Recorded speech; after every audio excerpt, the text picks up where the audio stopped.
Ouais, les potox, c'est Antox et bienvenue dans la critique de l'épisode 2 des apprentis champions. Comme d'habitude, ça va spoiler de partout, donc je vous invite à regarder l'épisode de votre côté dans un premier temps et ensuite à revenir sur cette vidéo pour qu'on puisse en discuter tous ensemble. Donc cet épisode s'est scindé en deux parties. Dans un premier temps, on a poursuivi l'épisode dernier avec l'entraînement. Alors il y a quand même quelques petits trucs qui m'ont fait rire, notamment par exemple le fait que Adixia avait genre 10 mètres de retard, sachant qu'elle a démarré en même temps que tout le monde. C'était un petit peu la honte pour elle. Il y avait aussi Clarisse qui m'avait fait rire parce que à peine l'entraînement avait commencé qu'elle demandait déjà quand est-ce que ça se terminait. Bref, tu l'as compris, ça volait pas très haut et même pour certains, ils faisaient absolument n'importe quoi. Je pense notamment à Nico et surtout Julien qui, quand il devait faire par exemple des montées de genoux, on aurait dit qu'il dansait un petit peu. Alors, blague mise à part, c'est vrai que c'était assez divertissant, assez drôle, mais moi il y a quand même quelque chose qui me gêne en fait avec ça, c'est qu'ils prennent ça à la rigolade, à la légère, alors que derrière en réalité ils se battent pour une association. Alors on est bien d'accord que dans tous les cas ça change rien, c'est juste question de répartition entre les diverses associations. Mais bon, quand même je trouve que c'est pas très correct de la part des candidats. Avant, quand ils faisaient justement ce même système, c'est-à-dire que les fonds étaient reversés à une association, les joueurs justement se sentaient réellement impliqués et là ils jouaient à 100%. Alors bien évidemment que là ça reste qu'un entraînement, mais je sens qu'il va y avoir une dissonance entre le côté comique des scènes et le but premier qui est, je rappelle, d'aider une association. Il y avait aussi une petite phrase qui m'avait tiqué, c'était Amélie qui disait qu'elle avait pas signé pour ça. Bah dans ce cas-là, elle a signé pourquoi? Enfin, je veux dire, elle participe à une émission qui s'appelle Les Apprentis Champions. Le concept même est basé sur les JO. Elle s'attendait à quoi? Il y a aussi eu une erreur de montage, selon moi, j'imagine que ça s'est pas réellement passé comme ça. Parce que t'as un moment donné où le coach des Rouges, donc c'était Pierre-Ambroise, qui expliquait à son équipe comment il fallait démarrer, et donc il était en train de démontrer tout en expliquant, sauf qu'une de ses phrases c'était tant que l'arbitre dit pas go, vous partez pas. Et en fait ça m'a semblé très bizarre parce que à peine il avait dit ça qu'en fait visuellement bah il avait foncé. Du coup ça fait très bizarre au montage et c'est même sûr en fait que ça avait pas été une vraie phrase du moment, parce que justement quand il était en train de parler et qu'on voyait qu'il était en train de démontrer, bah en fait ses lèvres bougeaient pas, donc ça a bel et bien été ajouté en off. J'ai trouvé le montage un petit peu bizarre sur ce coup. Il y a même eu un truc un petit peu similaire, alors je trouve que c'était quand même beaucoup moins grave, mais quand même il y a eu quelques petits pépins au niveau du montage sur cet épisode. L'autre erreur de montage c'était dans la deuxième partie où en fait tu avais un énorme clash entre Clarisse et Greg, et en soi c'est pas vraiment une erreur de montage, c'est plutôt un choix. Ils ont décidé volontairement de charcuter en fait le clash tout en donnant des interviews en parallèle pour essayer de dynamiser un petit peu le truc. Sauf qu'au final, bah, ça devient tellement dynamique que honnêtement j'ai eu un peu de mal à comprendre en fait ce qui s'est passé. De ce que j'ai compris, c'était un délire qui s'était passé dans une boîte de nuit, genre t'as Greg qui s'est ramené dans la boîte de nuit de Clarisse, et Greg voulait lui dire bonjour, sauf que Clarisse elle voulait pas parce qu'ils avaient eu une dispute de je sais même pas trop quoi en fait honnêtement. Enfin bref, ça s'est passé tellement vite et en plus avec le montage qui m'a un petit peu embrouillé, j'avoue que j'ai pas trop compris. Après je rappelle quand même qu'on est en train de parler de Greg et que Greg il a l'art de déformer la vérité, il est un petit peu comme Marine hein. Sinon pour revenir sur la première partie, sur l'entraînement, tu avais Lisa Marie qui était très convoitée. Bon, il y avait Bastos qui était dessus, ça on était déjà au courant, mais il y avait aussi Greg apparemment. Alors elle a révélé un petit peu plus tard que elle justement son type d'homme c'était des hommes plus âgés qu'elle parce qu'elle aimait les hommes matures, et malgré le fait que Greg ait 30 ans, on va dire que la maturité c'est pas trop son fort. Suffisait juste de voir sa réaction, puisque à peine elle lui avait dit ce qu'elle pensait que Greg avait pris la mouche, il était très sur la défensive, à deux doigts de se prendre la tête avec Lisa Marie. Ah, il est très susceptible hein. J'en avais pas parlé, mais il y a aussi peut-être Simon qui peut être sur le dossier de Lisa Marie. En gros à l'épisode dernier, bon il y avait juste eu une petite phrase, alors il faut pas en faire des montagnes juste pour ça, mais ça peut être un point de départ. Après on avait découvert dans cet épisode qu'il pouvait être en crush avec Clarisse. D'ailleurs Clarisse qui avait donné son point de vue en disant que Simon l'avait énormément déçu. En gros Simon l'a dragouillé un petit peu, sauf qu'en fait il était en couple avec Cassandra, donc Clarisse s'est un petit peu senti berné. Alors j'ai envie de te dire, c'est pas ouf de la part de Simon, mais en même temps Clarisse elle a l'air de lui avoir vite pardonné quand même. T'avais aussi Nico qui était sur le dossier de Lisa Marie. Alors lui par contre j'ai vraiment envie d'en discuter en deuxième partie, parce qu'il s'est passé quand même quelques petits trucs, j'y reviendrai. T'avais aussi Samy qui avait l'air déçu en interview que Julien lui ait vendu du rêve. Alors je sais pas s'il connaît le personnage, mais moi de mon côté, je m'attendais pas à grand chose.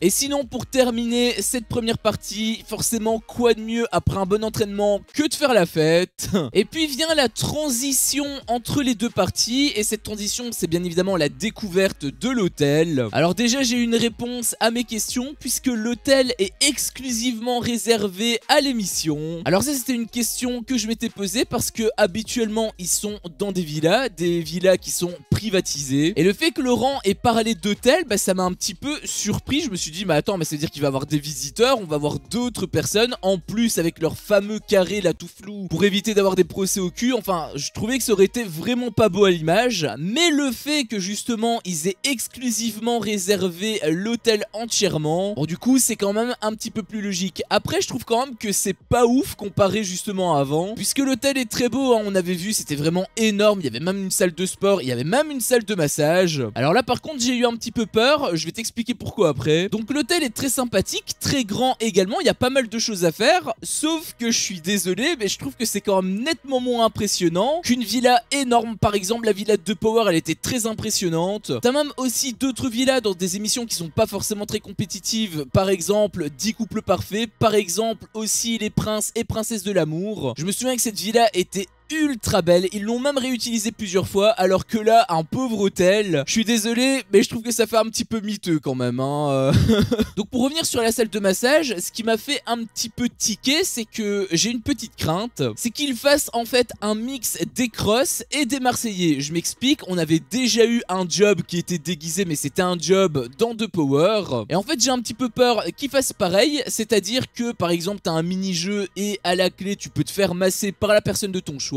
Alors en soi ça devrait pas me faire peur plus que ça, au contraire ça devrait même être intéressant, sauf que connaissant W9, j'ai un petit peu peur qu'on soit noyé dans ces jeux sans intérêt, en tout cas pas directement par rapport à la compétition. Et même si ça permet le rapprochement entre certains candidats, dans tous les cas ils sont majeurs, qu'est-ce qui les empêche d'utiliser la salle de massage sans forcément le mini-jeu? Parce que oui, c'est ça qui va m'énerver en fait, s'ils utilisent la salle de massage uniquement que par l'intermédiaire de mini-jeux, bah tu te doutes bien que ces séquences vont être scriptées en fait. Et donc on en vient à la seconde partie qui vont décevoir plus d'un je pense, puisqu'on commence tout doucement à s'éloigner du côté compétitif pour rentrer progressivement dans le côté un peu sentimental. Par exemple tu avais Adixia qui parlait à ses copines de Simon Castaldi et qui appréhendait un petit peu l'ambiance à l'hôtel, étant donné que par exemple Simon ne lui a pas dit bonjour. D'ailleurs l'autre Simon, le mari d'Adixia, je sais pas si vous le connaissez mais moi je trouve que c'est un amour, je l'avais vu un petit peu dans Marie à tout prix et je suis très content qu'elle se soit mariée avec lui parce que j'ai trouvé vraiment trop mignons tous les deux. Tu as aussi eu une petite discussion entre Greg et Simon et il s'est avéré que en fait leur dispute de 1 an, je tiens à préciser, 1 an sans se parler pour une petite histoire de prank.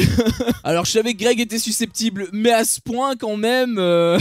Bon blague mise à part, je vais quand même redonner un petit peu de contexte. En gros c'était un prank, c'est-à-dire que en fait t'avais Simon qui était en live et il avait appelé en étant en direct hein, il avait appelé Greg, sauf que Greg il voulait pas lui répondre, mais Simon a quand même insisté, il lui a appelé plusieurs fois, genre 4 ou 5 fois. Enfin bref, on va pas se mentir, c'était bourdé-brouti, et c'est peut-être aussi pour ça d'ailleurs que ça s'est réglé assez rapidement. S'il fallait que ça pour avoir la paix dans le monde. Au passage, je tenais quand même à remercier les sous-titres hein, de nous donner la définition de live et de stream, parce que c'est vrai que c'était important de le préciser, alors que l'histoire entre Greg et Clarisse, on peut le charcuter dans tous les sens, même si c'est incompréhensible, c'est pas grave. Il y a aussi eu un petit rapprochement entre Sen et Giovanni, et pour quelqu'un qui n'a pas confiance aux hommes, elle l'a quand même sacrément bien choisi.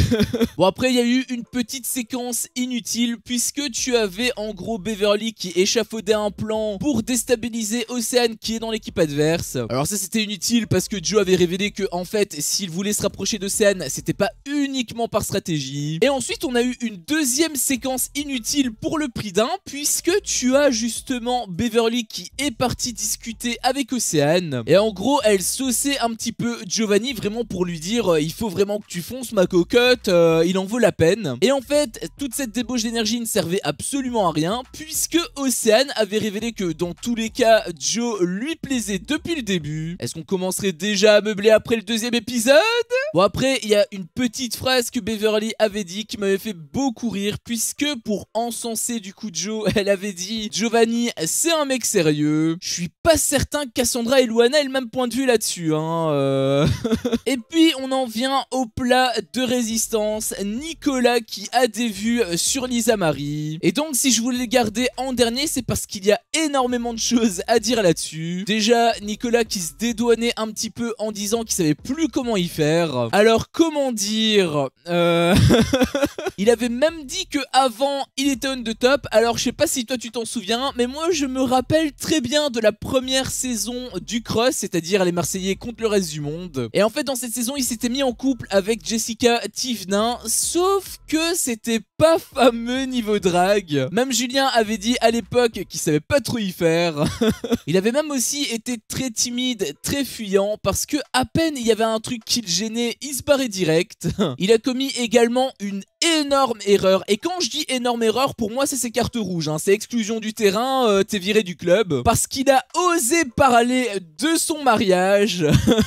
Alors déjà, quand tu parles de ton ex, c'est mal parti, mais quand tu parles d'un mariage, il a aussi voulu faire le pitre. Bon, dans un premier temps, c'était pas vraiment pour impressionner Lisa Marie, mais ce passage m'a quand même pas mal énervé, parce que en fait, il faisait littéralement les cons, hein. En gros, il voulait courir sur un tapis de course, mais un petit peu comme ça, pour rien, et ça m'a énormément énervé, parce que Nicolas s'est pété la gueule. Alors là, tu peux dire que je suis aigri, tout ce que tu veux, mais je rappelle qu'ils se battent pour une association. Alors, je veux bien qu'ils fassent la fête après l'entraînement, qu'ils mangent même mal. Dans tous les cas, c'est pas une vraie compétition, je veux dire, ils sont pas tous pros. Je rappelle que dans tous les cas, ils se battent entre eux, donc si tout le monde mange mal, au final, ça reste équilibré. Mais par contre, je suis beaucoup moins transigeant avec les blessures, parce que oui, en faisant le con, il aurait pu se blesser, et il peut remercier sa bonne étoile, peut-être même la même qu'il a eu dans The Power. Mais blague mise à part, il aurait pu vraiment se blesser, et je pense pas qu'il aurait eu le même sourire si ça avait été le cas. Et puis vient la deuxième partie, l'entraînement qu'il avait fait pour impressionner Lisa Marie. Et en fait, j'avais trouvé sa réflexion un petit peu stupide, parce que Lisa Marie au début avait dit que en fait, elle s'en fichait du physique, que elle, ce qui l'intéressait, c'était la personnalité. Alors Nico a quand même eu le mérite de l'avoir fait un petit peu rire. Mais bon, on va pas se mentir que pour un homme de 32 ans, réagir ainsi, c'est pas un comportement très mature, hein. Enfin bref, je pense que de toute façon, ça n'ira pas plus loin entre Nico et Lisa Marie. Même Nico avait pas l'air d'être très convaincu, puisqu'en fait, le montage te montrait Nico qui faisait un geste de la tête à Julien pour dire non, comme si c'était foutu. Alors je sais pas si c'est vraiment ça, mais dans tous les cas, moi j'y crois pas trop. Surtout que à côté, tu as Bastos qui passe beaucoup de temps avec elle, qui a aussi une petite longueur d'avance puisqu'il la connaissait déjà d'avant. Et quand tu fais une petite comparaison entre Bastos et Nico, bah pour moi, y a pas photo.